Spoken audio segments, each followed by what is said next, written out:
પુણાના માર્ગો ઉપર ઘૂંટણસમાં પાણી ભરાઈ ગયા છે। વરસાદને લઈને માર્ગો પાણીમાં ગરકાવ છે। પાણી ભરાઈ જતા વાહનો પણ બંધ પડી જાય છે। સુરતના પુણા વિસ્તારની અંદર પણ પાણી જ પાણી જોવા મળી રહ્યું છે।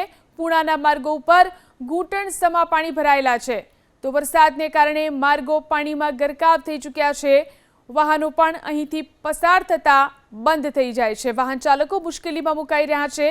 જે રીતે પાણી ભરાઈ ગયું છે રસ્તા પર, તેને લઈને વાહનો પણ બંધ પડી જઈ રહ્યા છે। સુરતના પુણા વિસ્તારના દ્રશ્યો છે, જોઈ શકાય છે કે ઘૂંટણસમાં પાણી આ વિસ્તારની અંદર ભરાઈ ગયા છે, જેના કારણે લોકોને ખૂબ જ હાલાકીનો સામનો કરવો પડી રહ્યો છે। જાણે કે અહીં જનજીવન થંભી ગયું હોય તે પ્રકારની સ્થિતિ જોવા મળી રહી છે। જોઈ શકાય છે લોકો ઘૂંટણસમાં અને કેડસમાં પાણીમાંથી પસાર થઈ રહ્યા છે। સુરતના પુણા વિસ્તારના દ્રશ્યો છે।